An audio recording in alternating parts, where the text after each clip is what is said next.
All right, so why don't we continue our discussion? We've got a little bit more of chapter 7 to finish up, then we'll turn to chapter 8. If you remember, we left things in chapter 7. We talked about the optimum provision of public goods. Then we talked about how the private sector will generally not provide public goods optimally because of the free rider problem.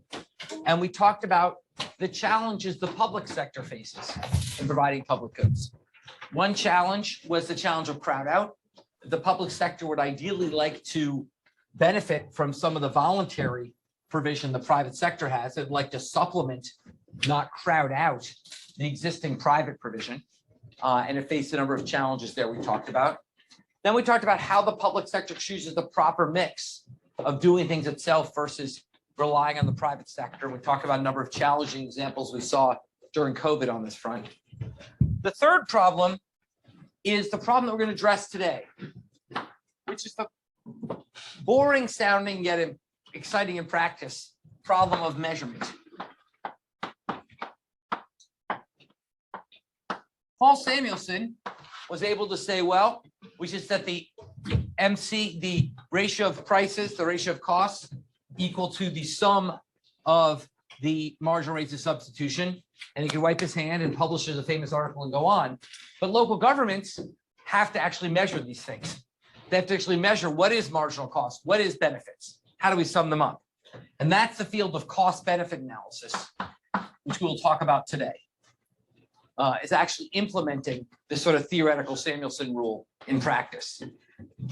But then we have yet another problem, which is even if the government can figure out how to do it, can figure out how to measure it, etc., we also have the problem of measuring preferences. That is, how do we actually measure the sum of MRS?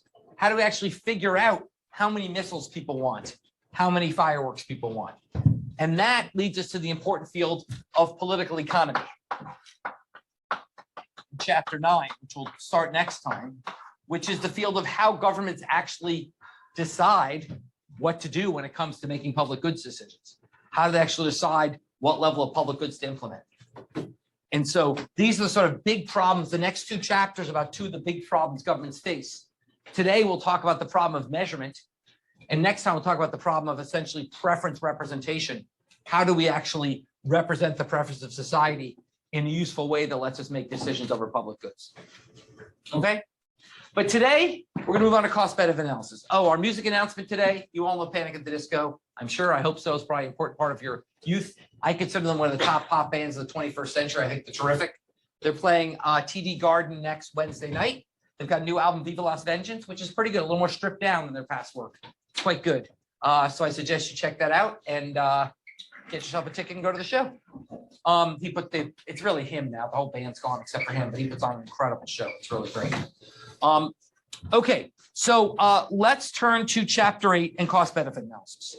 Now, as I said, this at one level is kind of boring. It's like, how do we measure the costs and benefits of public good project? But in practice, it involves a lot of really interesting economics. Okay, cost benefit analysis is essentially what the modal economist in the world does. If you blind up all the economists in the world and ask what the sort of typical one's doing, they're in a government agency or a private firm doing cost benefit analysis. So it's sort of the core of what economists do in the real world. And it actually turns out to be more interesting than you think. So to understand that, we're going to work today through an example. The example is going to be a government trying to decide whether to make a highway improvement. Okay, the government's trying to decide whether to make a highway improvement. And to make that highway improvement, it needs 3 inputs. It needs 1 million bags of asphalt. It needs 1 million hours of construction labor. And then there's going to be $10 million a year in future maintenance costs. The benefit of fixing this road is that we will save 500,000 hours per year of driving time because the road will go faster. We won't have to worry about running over potholes.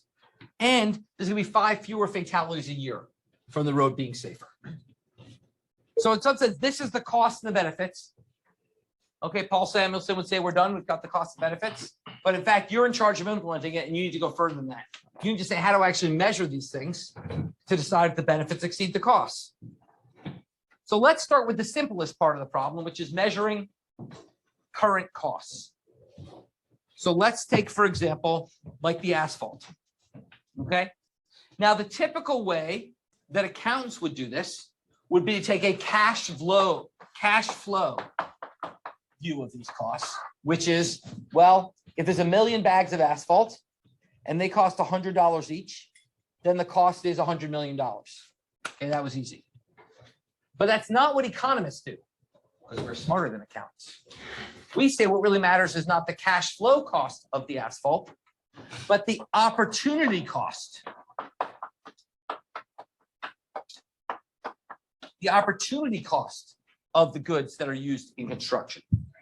The opportunity cost. Okay. And the opportunity cost, remember, is the next best use of a good. Now, if a bag of asphalt is $100 and the market for asphalt is perfectly competitive, there's no market failures, how does the opportunity cost relate to the cash flow cost in a perfectly competitive market? Think of where the price comes from in a perfectly competitive market. Yeah. Are they just equivalent? They're equivalent, right? Because in a perfectly competitive market, each firm will set the price they charge for a bag of asphalt equal to the next best thing they could do with those inputs. So therefore, the opportunity cost is the same as the cash flow cost. No big deal. But what if the market isn't perfect? Let's take the market for workers. Imagine that the market wage is $10 an hour. But imagine if the state or the city, as many cities do in America, have a mandated minimum wage for construction jobs contracted by the state. Okay, many cities, including Boston, have this. You have to pay a certain minimum wage for construction workers. And let's say that was $20 an hour. So let's say the market wage is $10 an hour, but the mandated minimum wage for construction workers is $20 an hour. What is the opportunity cost of a construction worker hour and why? Market wage is 10, mandated minimum wage is 20. We know the cash flow cost is 20. What's the opportunity cost and why? Yeah. Definitely more than 20 because there are lower demand for those construction sites for those like workers because the wage is too high for them to hire. So if you have a lower demand, why would that make the opportunity cost higher? The opportunity cost is, remember what opportunity cost is, the next best use of that worker's time. Why would that make it higher?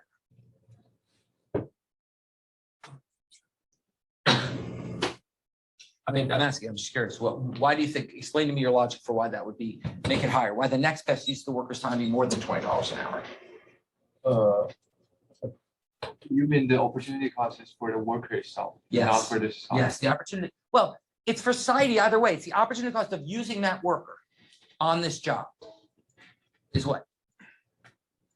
It's the, for example, the other things that the worker can do. Right. It's lower than 20. But in fact, we know what it is. What is it? 10. 10, exactly. The opportunity cost of a worker is $10 because the next best thing that worker could be doing is working somewhere at their marginal product, which is the marginal wage, which is the market wage, which is $10. Yeah. Is it $10 because the next best thing is $10 an hour, or is it $10 because it's 20 minus? It's $10 because the next best thing is $10. But then that sort of, let's come back to that question. Well, that's sort of weird because the city does pay $20. How can the opportunity cost be $10? What's the other $10? And $10, what happens to that? If I say the city's paying 20, the opportunity cost is 10. What about the other 10? What's that? Yeah. Worker surplus. It's worker surplus. It's what we call a transfer or rent to the worker. What the opportunity cost is, so this is a subtle distinction, but an important one. Society is worse off by $10 for that worker forgoing their marginal product somewhere else, which pays them $10 to work on this construction job. The other 10 is simply a transfer to the worker who got lucky enough to have this $20 an hour job. Okay. The opportunity cost is just the marginal cost of the resource. marginal cost of resources is opportunity cost in another use. Okay, let's go further. Yeah, Is the opportunity cost to society the same thing as deadweight loss in this case? well, no, deadweight loss is a different concept. It's simply saying the opportunity cost is it's basically what it can be used somewhere else. The other $10 is not necessarily deadweight loss. It's related to deadweight loss. We'll come back to that, but it's not necessarily. Yeah. Sorry, so how is society worse off because the minimum wage is $20? Like, wouldn't it just be the same as a competitive market, only that now the worker is $10 richer and the firm is $10 poorer? Well, I'm not saying society's worse off. That's why it's not deadweight loss. It's did I say society's worse off? I didn't mean to say that. It's a transfer Okay. of $10. The first $10 is literally you're taking a worker who could be working at McDonald's and earning $10 and putting them on a different job. That means losing $10 of production at McDonald's. That is a cost of this project.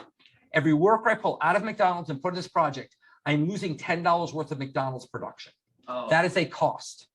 There's another $10, which is a transfer to the worker, which is simply, it's not a deadweight loss to society, because it's simply a transfer from one payer, the government, to another party, the worker.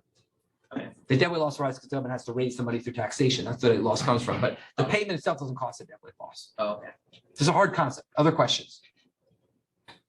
Let's go further with this. Imagine that the market for asphalt was not perfectly competitive, but it was a monopoly. A monopoly market for asphalt. How would we measure the opportunity cost of the next bag of asphalt? And if the market for asphalt was a monopoly?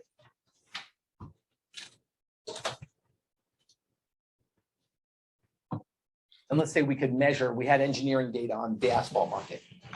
How would we measure the opportunity cost of a bag of asphalt? Well, think about a competitive market. What determines the price of a bag of asphalt in the competitive market? On the supply side. It's what? What's the supply curve? It's the marginal cost curve. So in a competitive market, $10, if that's the price of asphalt, that's the marginal cost of asphalt. In a monopoly market, that's not true. In a monopoly market, remember, the price is above the marginal cost. There's a markup. So once again, the opportunity cost is the marginal cost, not the price the city pays for the asphalt. The opportunity cost, the marginal cost, because that next bag of asphalt could have been something else instead.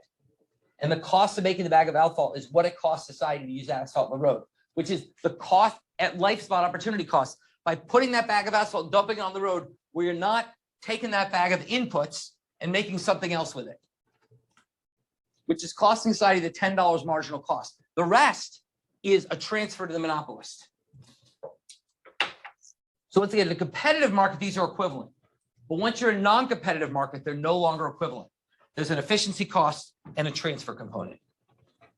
Okay, that is a hard concept. So we'll keep working on that. Yeah. Does the transfer count as part of the opportunity cost? No, the transfer is not opportunity cost because no one's losing. Okay, so that means like in a competitive, it's not competitive market, opportunity cost would be the same. Even though cash flow. There's zero. Yes, exactly. Exactly. All right. Okay. Yeah. So when economics do the cost benefit analysis, they are like reducing the benefit, the cost of actually doing something. Exactly. So we're saying when you say, oh, that project costs $20 an hour for the labor, we say no, actually it costs $10 an hour, plus you're giving a gift of $10 an hour to the workers, and that's just a transfer. Society's not worse off. It's just the worker has the money instead of the government has the money. Now, once again, the government's gonna have to raise the money. That raises taxation issues. We'll come back to those. But absent that, it's just literally just somebody has the money instead of someone else. Nobody's worse off. Society isn't worse off. We just care about the sum of worker and producer surplus. Yeah. Wait, so does the government not consider transfers to be like a bad thing or something? Like, Well, once again, transfers are only a bad thing to the extent you have to rate. Well, transfers are a bad thing in two senses. And this is what the whole second third of the course will be about. The first sense, in which the sense they're always a bad thing, is you have to raise the money to pay them, and that involves taxation. Taxation creates deadweight loss. But the transfer itself is not the problem. Yeah. It's that you have to raise the money. A second thing is transfers can create incentive effects, not if they're just a lump sum, but if they're tied to certain behaviors. So that's what we'll talk about. How unemployment insurance can cause people to become unemployed. But in this case, we're not worrying about those incentive effects. We're saying you just got a gift of $10 an hour. There's no negative incentive effects we're worried about. So absent that, the government has to raise deadweight loss to get the money, which is a separate thing. If you do the cost benefit analysis accounting, it's a $10 an hour cost to the government, and $10 an hour, just transfer one party to another. Okay? Think of it this way. Imagine the competitive labor market charged $20 an hour. Well, then, in that sense, the opportunity cost really would be the 20, and there wouldn't be an extra transfer from working in this job instead of another job. You'd be indifferent. And the true cost to the government would be the 20. Okay? Now, so that's how we think about measuring current costs. We use the opportunity cost concept.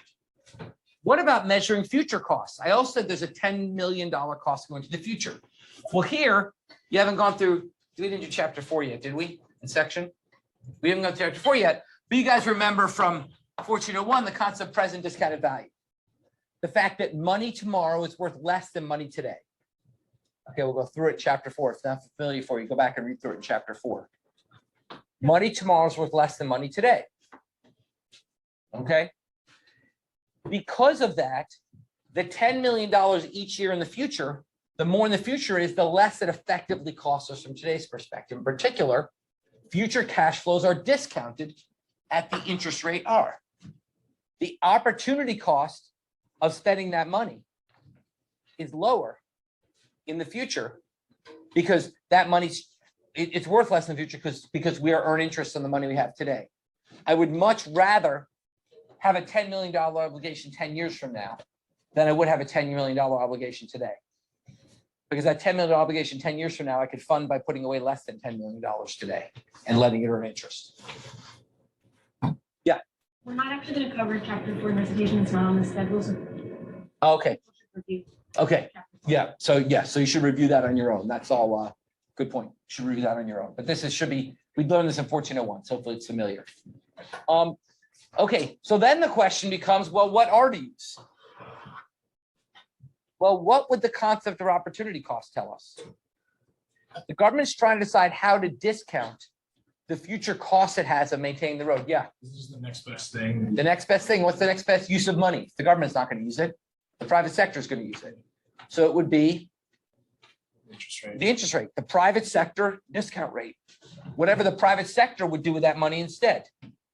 The government's going to take it and spend it on future maintenance. That's money that then can't be spent on future other stuff by the private sector.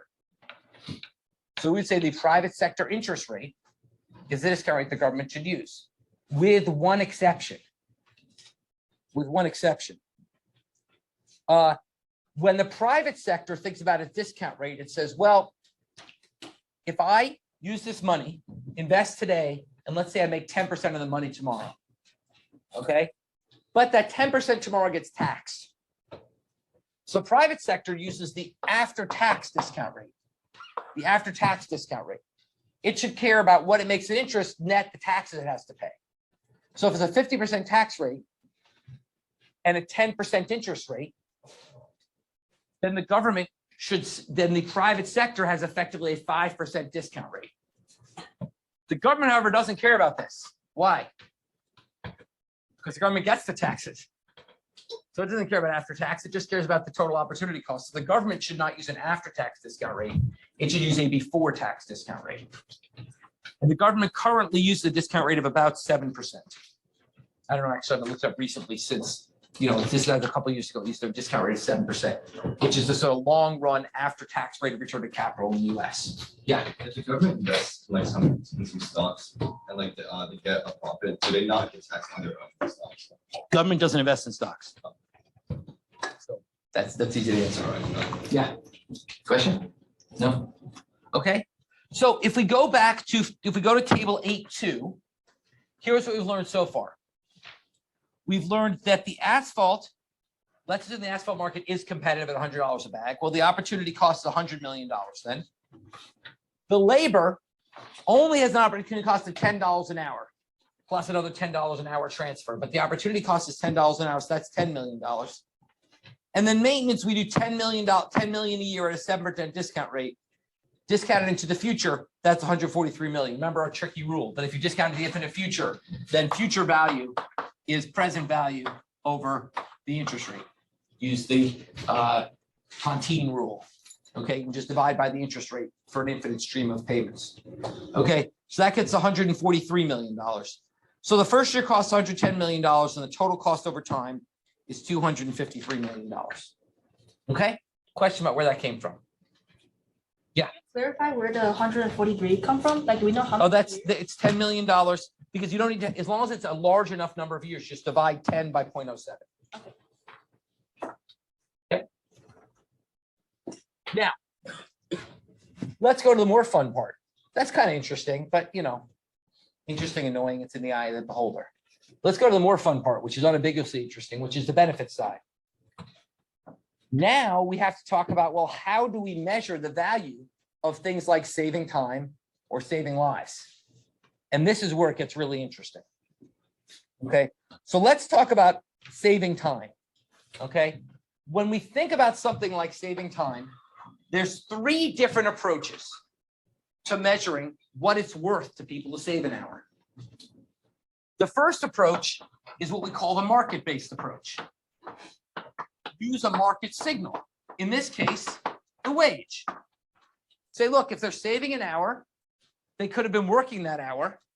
Therefore, the opportunity cost of not saving an hour is the wage, or the benefit is the extra hour of wage they could earn.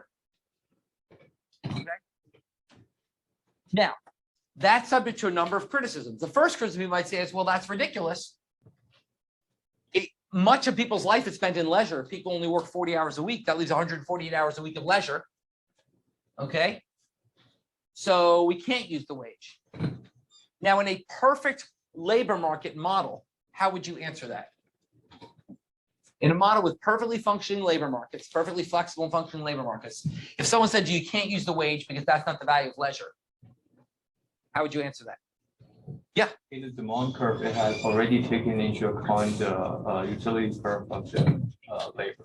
Right? Okay, right, that's true. What does that imply is the relationship between the wage and the value of leisure? It is the same. Right? It's the same. It implies that the wage equals the value of leisure. Why? Because the wage is above the value of leisure, you'd work more. If the wage was $10 an hour and sitting in front of your TV was only worth $5 an hour, you'd work more hours. If the wage was below the value of leisure, you'd work less. So a perfectly functioning labor market with perfectly flexible hours, you don't even care if the marginal hour comes from leisure or working. Either way, the wage equals the value, the marginal value of leisure. The problem is labor markets don't work that way. For example, it's not easy to adjust your hours. Okay, some jobs won't let you. Other jobs say once you, well, any job, if you work above 40 hours, suddenly your wage goes to 1.5 times your wage through the overtime rule. In that case, you could end up with a wage. In that case, you could end up with a wage that overstates the value of time. Because basically you essentially would really like to work more. Hold on, let me get that. I think I have this backwards. Yes, sorry, that's right.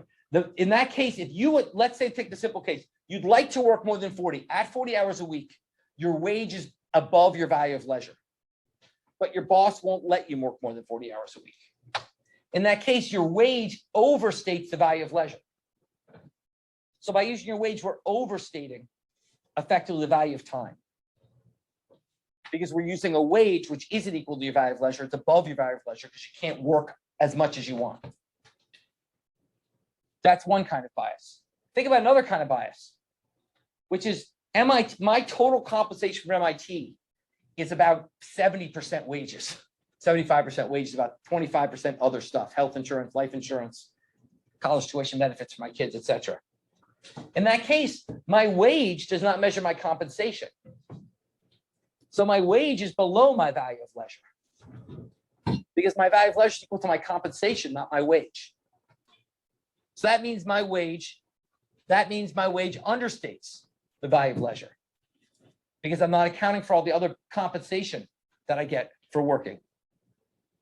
Okay.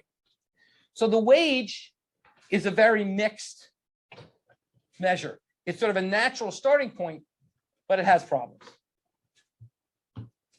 Now, if you ask real people, not economists, that's a joke. If you ask real people, not economists, how to value time, they'll say, well, why don't you just ask people? Why don't you just ask people what their time is worth? Now, economists like to have their own names for things, so we don't call that, we call that contingent valuation. We call it that because we call it by that name, which is slightly derogatory. It's contingent valuation because you're asking to value something that didn't actually happen. So we're saying, well, what if I could save you an extra hour? What's that worth to you? And economists don't love this method because it turns out people are kind of bad at answering what stuff works to them, where they don't have experience in the market of buying it.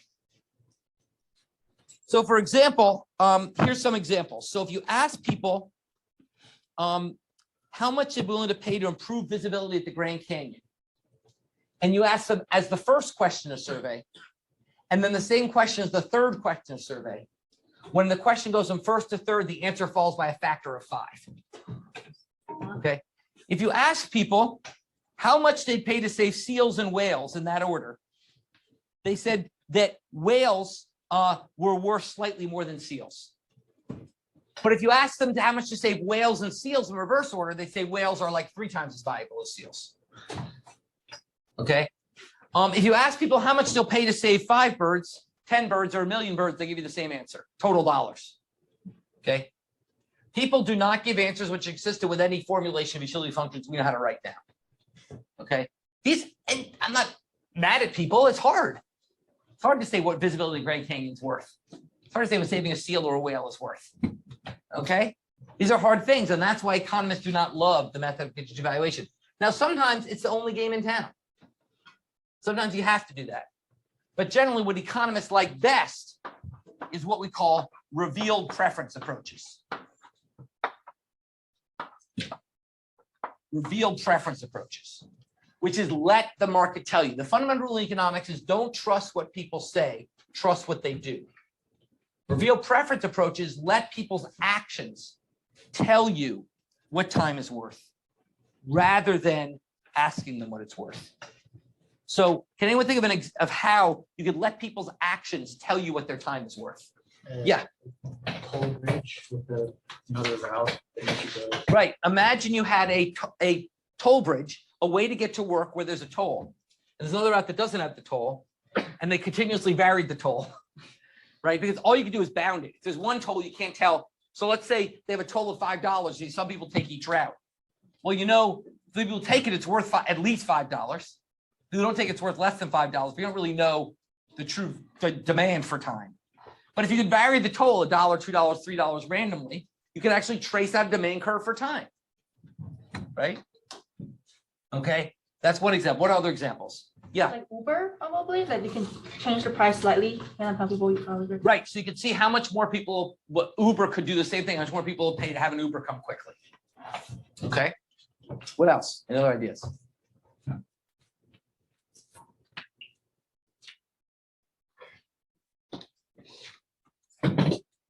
Okay, well, one common thing people often talk about is using commuting distance.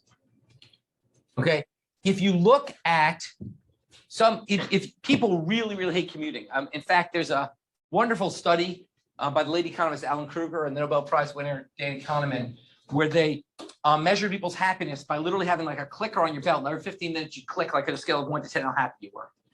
And they found the thing that made women happiest was hanging with their husbands. The thing that made men happiest was hanging with their friends. And the thing that made everyone saddest was commuting. People hate commuting. So the idea would be houses that have shorter commutes should be worth more, because essentially you're buying that house, you're embedding a shorter commute. So the way to do this would be to ask how much do house prices vary with distance from job centers. Now, that's not ideal because, for example, towns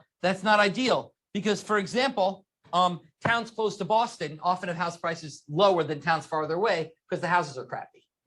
Okay, so it's not ideal. What you really want is the kind of experimental thing where you vary the price of a toll road, you vary the price of Uber.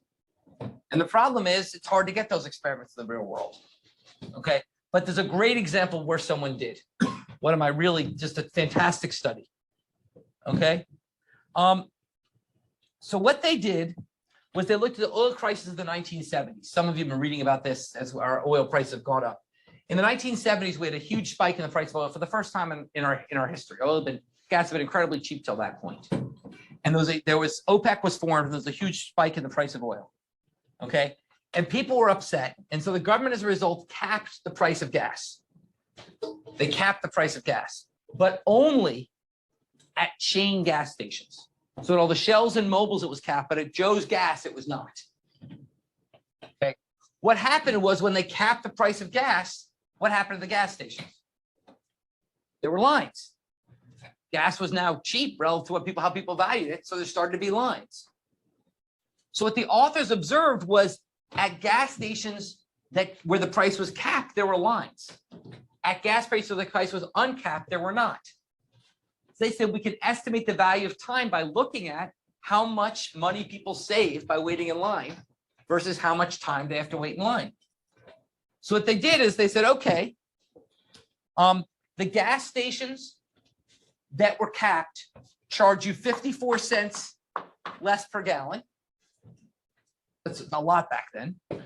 54 cents less per gallon. And the average wait in line was 15 minutes compared to 0 at the uncapped stations. And the average consumer bought 10.5 gallons. You put this together and you get that it implies that the willingness to wait an hour is $22.40.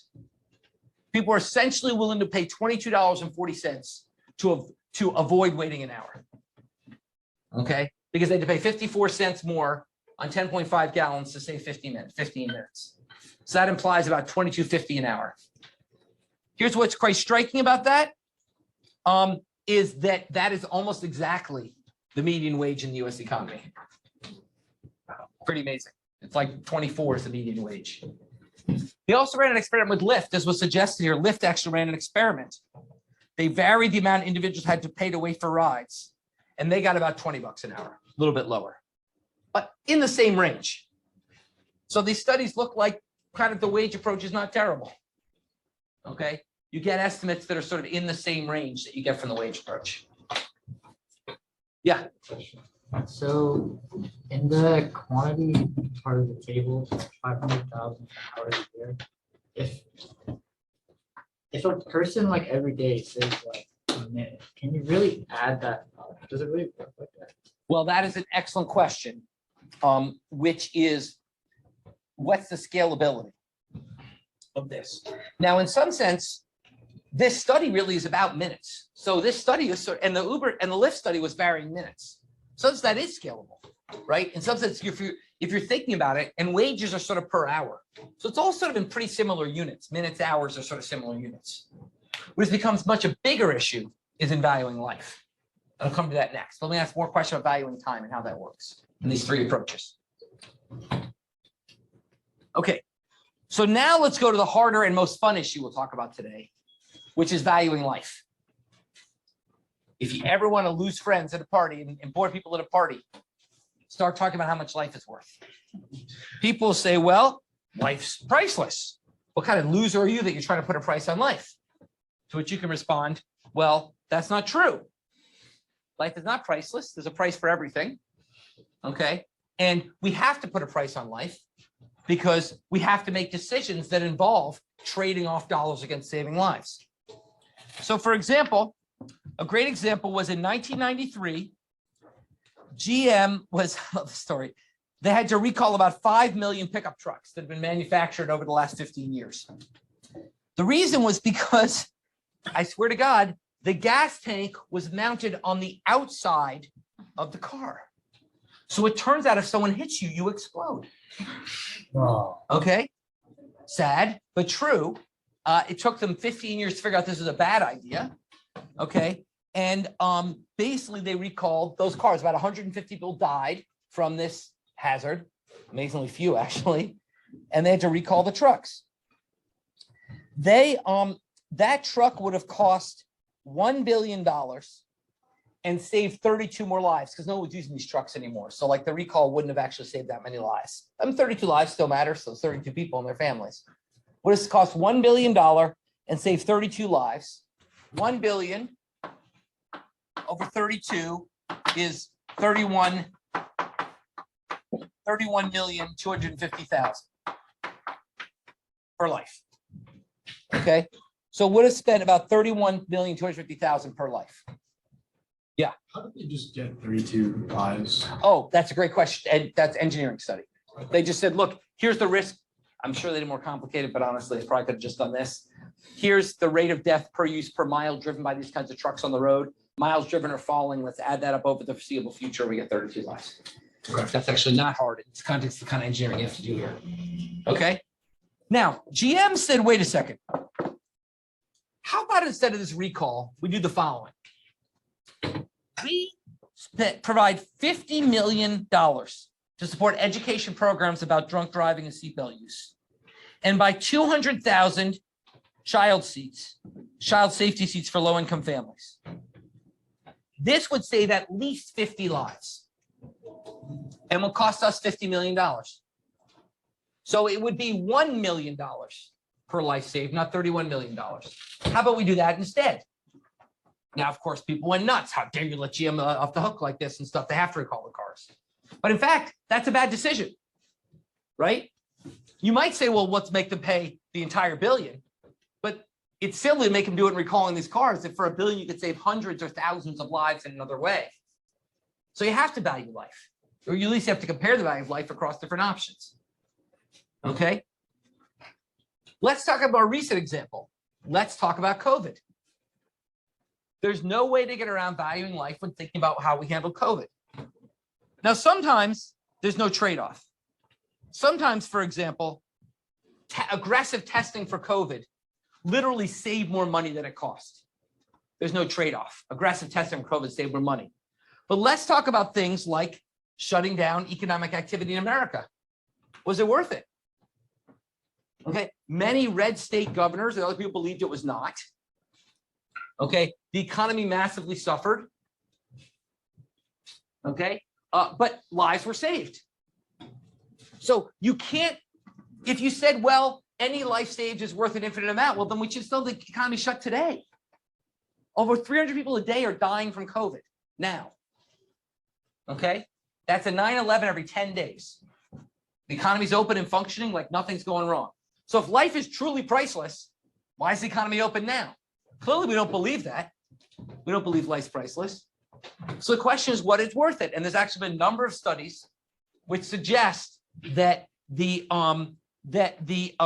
cost to the United States of each additional week of stricter lockdown was about $36 billion.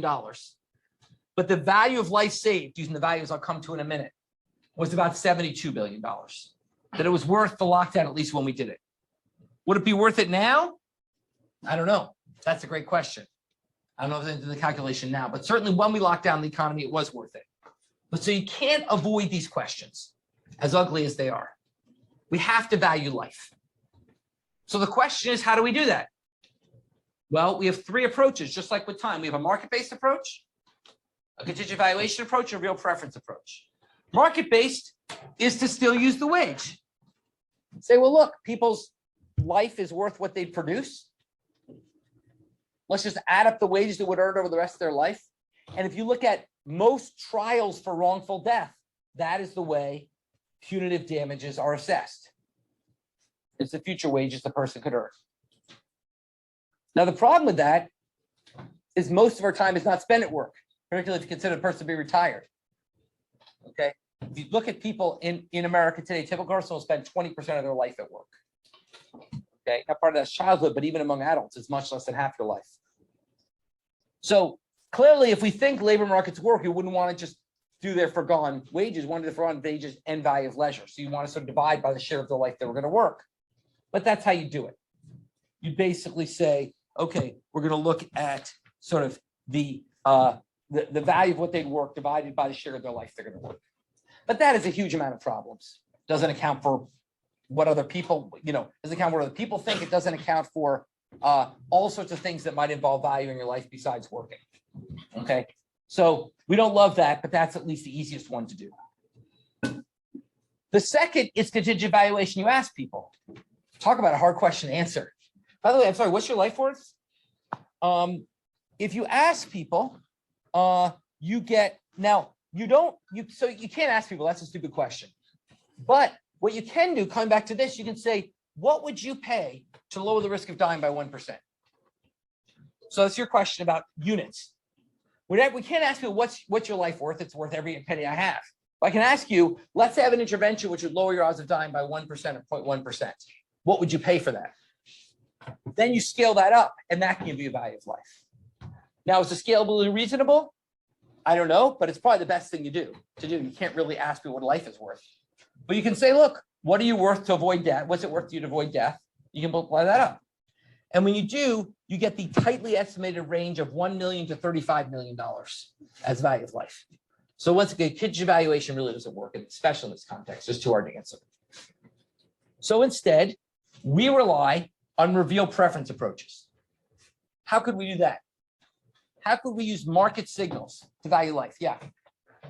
I heard there was like one study where like they plotted, people's people in like risky jobs, like their pay versus people. Exactly. Risky jobs. You could look at people who are taking jobs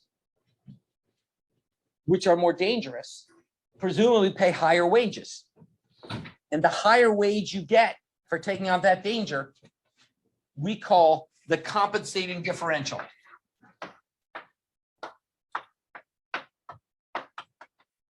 Compensating differential is the higher wage you get for taking on a risking job. Your compensating differential. Actually, Adam Smith talked about this in The Wealth of Nations.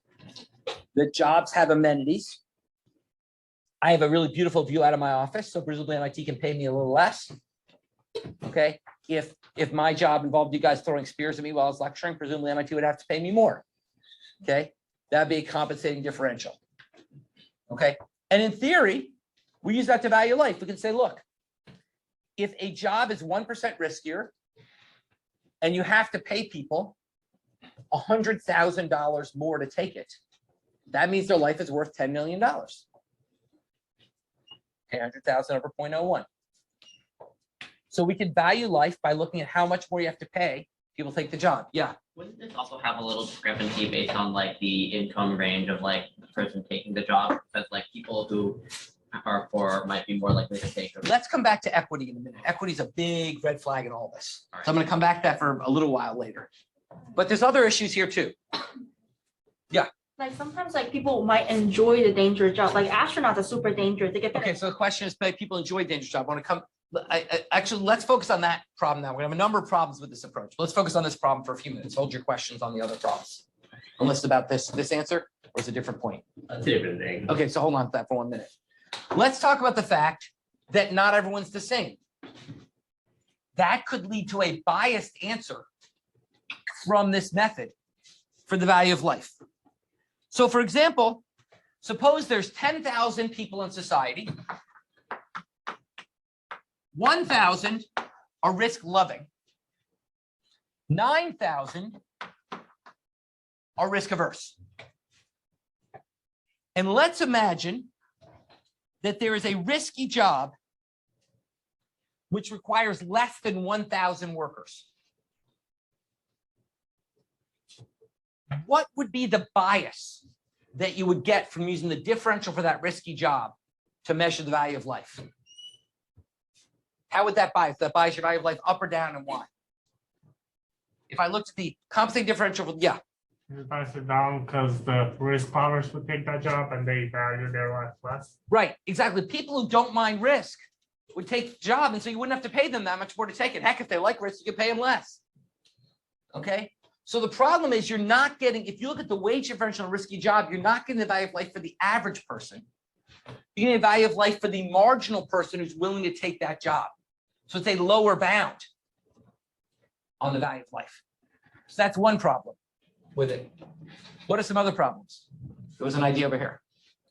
I'm just like kind of curious as to like the entire approach seems to like think that like it seems to suggest that just like having more people in general is better. So they like fund people to like give birth or something. Like if you're like saying that you should like measure the value of life. Well, I mean, that comes to the deep question of how we value unborn lives, which is a bit of a controversy right now. Okay, because basically, if you basically say, because this is all valuing a life that exists. You're saying the value of the life that exists. Why shouldn't we value a life that could exist? And why shouldn't we? And that ties into some serious debates we're having right now in society about a number of things. That is one I think I'm going to stay away from. Okay, so what else? What are the reasons why this sort of compensating differentials approach might get it wrong? So we heard one reason, which is heterogeneity in taste. What are some other reasons why it might get it wrong? Otherwise, is it perfect? No problems? Yeah. Some people have a choice. I think that like some people are forced into being. Some people don't have a choice and other people don't understand. Yeah. I mean, this basically assumes I understand the underlying risk that goes with this job. If I grew up in a coal mining town and my dad was a coal miner, my grandpa was a coal miner, and that's what everyone did. And I know they like died of black lung, but like I don't know anybody who wasn't a coal miner. Everybody knows dies of black lung. Maybe I might not know the risk or understand the risk. Okay, so that could bias these estimates. What else? What other problems could there be with this?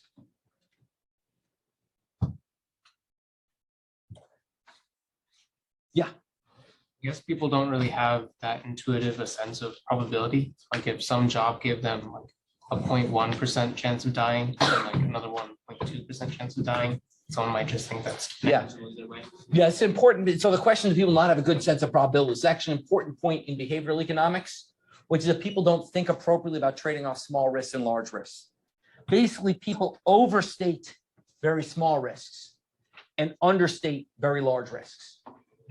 Some people get very obsessed about dying in a plane crash and don't pay enough attention to dying in a dangerous job. So for example, there's this great article by, well, anyway, so that's the point, is that people don't really know how to do probability correctly because it's hard. What else? Any other reasons?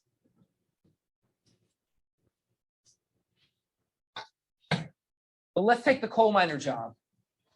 And let's ignore the other problems I raised.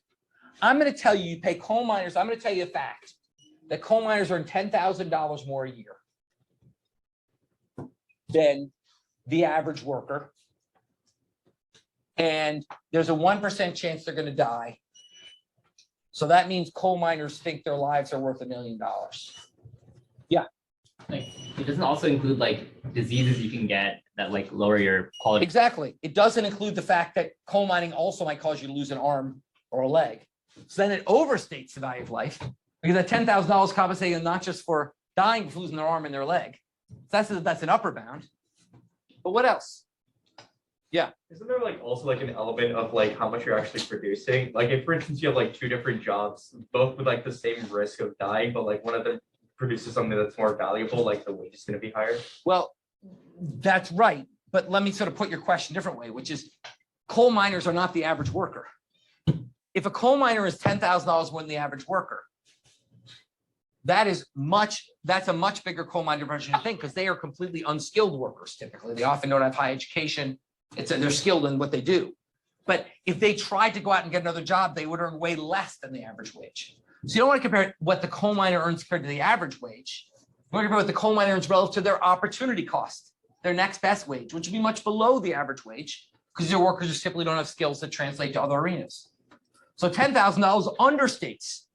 Coal miners may earn $10,000 more than the average wage. They may earn $30,000 more than someone at their skill level would typically earn. Okay, so that says we bias down the value of life. So there's lots of biases that come into play here. So valuing life is challenging.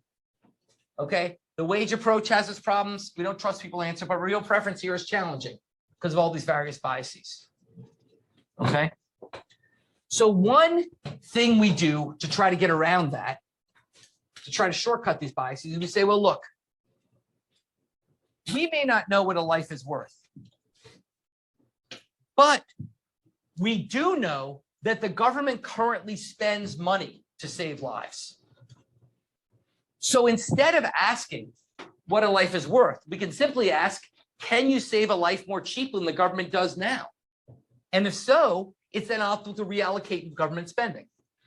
So for example, take a look at tables 8.3. This shows regulations and their estimated cost per life saved in terms of, say, reduced economic activity or extra costs of production, essentially the opportunity cost of saving a life. So for example, childproof lighters, it costs money because you got to add extra gadgets to the lighter, make them childproof. The estimates are that that money, given how many child lives it saves, it costs $140,000 per child's life saved. Yeah. But isn't a child life worth more than like? That's a great question. Let me come back to that. That's like the equity question. I want to tackle those two questions together. Okay.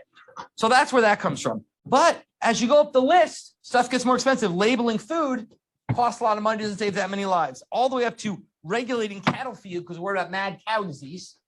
Turns out saves almost no lives, but costs a lot of money. So it's $244 million per life saved. So one easy out here is to say, look, do less cattle feed regulation and more other stuff. Okay, we don't have to decide what life's worth. And indeed, if you look at the best estimated statistical life from these kinds of compensating differential studies, you get $10.8 million. That's the sort of best compensating differential estimate of value of life. So basically, I don't know if $10.8 million is right. It could be 6, it could be 12, but I do know it's definitely below cattle feed regulation. Yeah. Like the report says, the problem is that we're kind of playing probability a little bit, right? Oh, this job increases the chance of dying by 1%. Don't we have things like more directly to look at, like if you don't pay X amount, you die, like ransoms or something like that?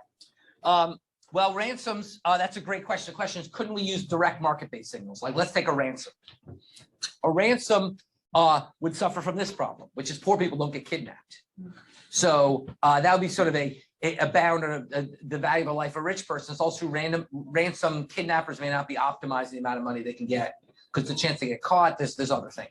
But what other things you could do? Not just compensating differentials. What are some other things you could do? What are some other ways you use? We jump right to compensating differentials, but there's other things, other market signals you could use. What could you use? Yeah. Life-saving healthcare. Life-saving healthcare. You use how much people pay for that. The problem with that, of course, everyone's insured, so they don't have to pay for life-saving healthcare. But that's not something we could do. What else? Yeah. Yes, people also pay for like things that extend their life, like healthier food. Or gym. Yep, you could look at what people are willing to pay for healthier food. So one of my students who's now at Yale did a fantastic study. We looked at two things. He looked at how much less of a good people wanted when its price went up. And then looked at what happened when the government started labeling nutrition. And you suddenly got all this information about how bad food was for certain foods were for you. And he said, how much did labeling a food as bad affect demand relative to a 5-cent price increase? And you can use that to say, well, if food being bad just lowers your life by this much, you can use that to value life. Like, let's say labeling potato chips shows you it lowers your life by 5 years. Okay, you eat a lot of potato chips. And a 5-cent increase lowers your life by 1 year. Then we see how much people buy potato chips to value their relative thinking over those. Okay, and it seems people don't really value their life very much if you do that. So you can do things like that. Okay. Anything else? Yeah. Wait, I had a question about that. Like, you're saying if you spend the 5 cents, your life decreases by 1 year? Like, yeah, in other words, the point is you can say, in other words, if buying fewer potato chips saves me 5 cents, but saving that 5 cents caused me to die 6 days earlier, then I can use the same kind of gas station thing to figure out what my life's worth. And the answer is my life's not worth that much, right? Because I save 5 cents, but I die 6 days earlier, right? If I lowered the price by 5 cents, then I buy more potato chips. oh, lower the price. Yeah, okay, or raise the price in the opposite. Okay, yeah. Doesn't that like run into like the same issues of like the internalities that we talked about, like the cigarettes, where like a lot of the times like people won't internalize a lot of the risks associated with costs? The internalities question is a great question. That's another problem with this methodology is people don't necessarily get it right because of psychological biases. Okay, I've given you enough time. Congratulations. You are now the first class. I've taught this course, I'm going to say 20 plus times. You're the first class ever not to give the most common wrong answer. which is every year people say life insurance. Well, people pay for life insurance. That's the wrong answer, because life insurance is what your life is worth to other people, not it's worth to you. So congratulations to the first class ever to not give that answer. So good job. Okay, you're not gonna say life insurance, are you? No, but Okay. I'm like a little curious, like, should we be measuring a person's life by like what it's worth to them? Because like they're gonna die anyway. Like, Well, that comes, the question is, should we value someone's life by what it's worth to them? Well, that was the question, are they maximizing family utility function or not, or the proper social utility function? If not, then you're right, we should account for what it's worth to other people too. Okay, so putting this all together, we get something like table 8.4. We say 500,000 hours a year, and that's worth 2270 from that study. 5 lives a year, $10.5 million per life. And we end up, but the thing is, these benefits last forever. Every year we save them. So it's in the first year, we save less than this costs in the first year. But over time, we save much more. So overall, this is a good thing to do. Okay. Now, this raises a very tricky issue, which is, if you notice, if I change the interest rate, it might not be a good thing to do. These kinds of calculations are very sensitive to interest rate, particularly when they involve future generations or benefits that are far in the future, like global warming. Okay, they are very, very sensitive to the interest rate. So, for example, a dollar benefit in 100 years is worth 13.8 cents if the discount rate is 2%. 13.8 cents. But if the discount rate is from 2% to 3%, I got no idea which is right. That cuts the benefit from 13.8 cents to 5.2 cents. Okay, so a varying discount rate from 2 to 3, which is going to be hard to distinguish what's right, changes the benefits by an order of threefold. Okay, for benefits 100 years. So this raises the issue. The discount rate really matters when you're thinking about things that are far in the future. It raises ethical issues. People say, should you even discount future generations? Should we, as a society, think of future generations being worth less than today's generation? The answer you kind of say was yes, they're in the future. But that's a thorny ethical issue. So speaking of thorny ethical issues, a couple have been raised here. So let's talk about them. The first is, what about age? How do we think about how value of life varies with age? Well, if we think about a standard economic model, when should life be worth the most? At what age should life be worth the most, and why? Think about how we value life. What goes into valuing a life? Yeah. When they're at their prime, like working age, Why? because that's when they contribute to society. Well, there's a trade-off. The fewer years they have to live, the less life is worth. But it's not really about that they're contributing the most. It's that that's when they have the most inputs put into them. So in some sense, actually, the truth is life should be worth the most at about the time you start your career, because you have your entire earnings trajectory in front of you, and society's invested a lot in training you. So it says that should be the point at which the value of life is worth the most. Yeah. but I thought in our model we were like accounting for like leisure as like part of their worth. Right. Right. Years below that, like if they're like having a lot of fun in their childhood years, should we like count that as more? That's an excellent question. Basically depends on what the rate of return was to that investment relative to value of their leisure when they're young. Okay, I can tell you, okay, you guys are experiencing this now. I don't know, maybe you guys are different than me, but when you're a kid, you're actually bored quite a lot. Okay, you will never be bored again the rest of your life. I'm telling you right now. Okay, you're never going to be bored. You're between your job and your family. So I actually tend to not value kids' time that highly. Okay, but that's an interesting issue, because basically, so the question is, but that leads to really interesting issues, like what's a newborn worth?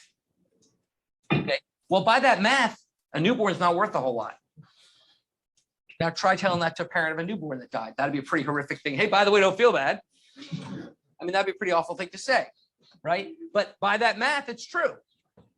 Okay, so this gets some really thorny ethical issues. What's really interesting is empirically, we can measure the value of life at different ages and ask, what does it look like in terms of people's view?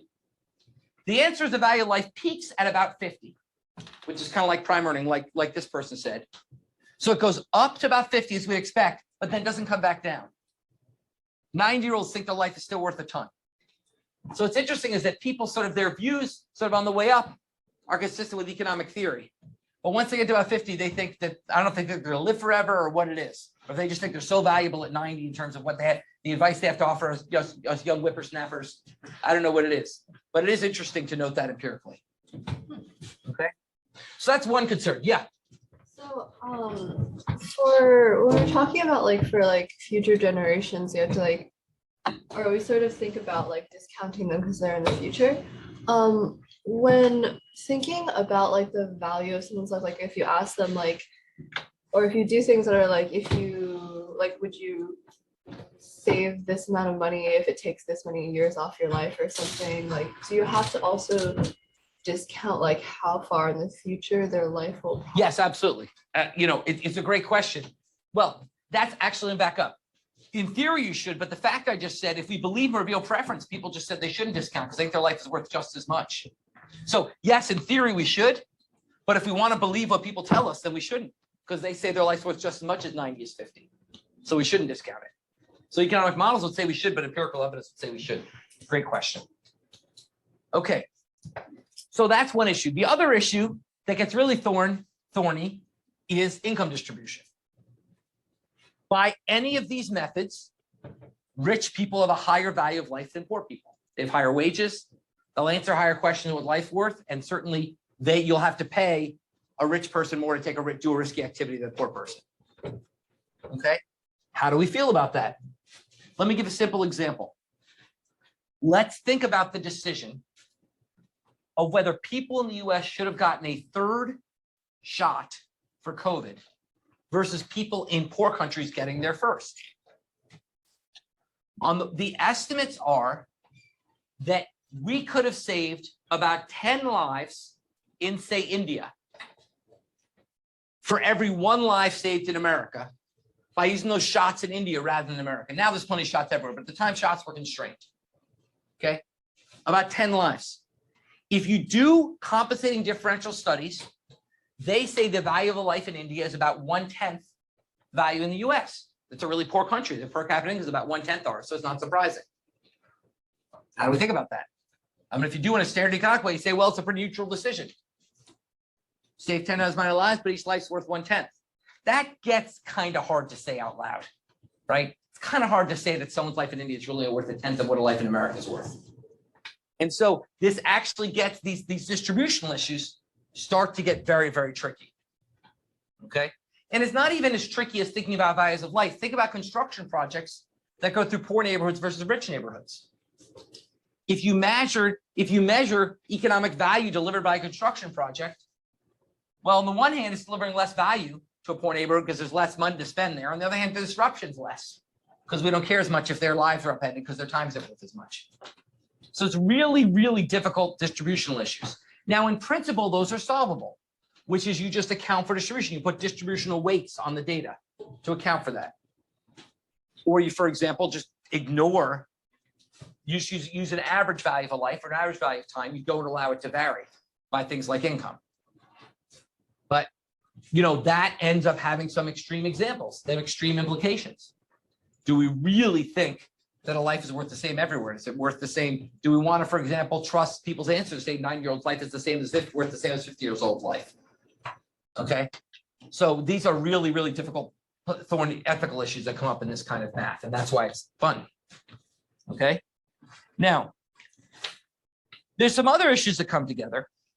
There's some other issues that come up. One other issue that comes up is there's common mistakes that people make in doing cost benefit analysis. For example, you'll often hear people saying, well, this is a good project because it's creating jobs. Well, that's backwards. It's not creating jobs, it's taking workers away from jobs that would be productive. Now, that's in a full employment economy.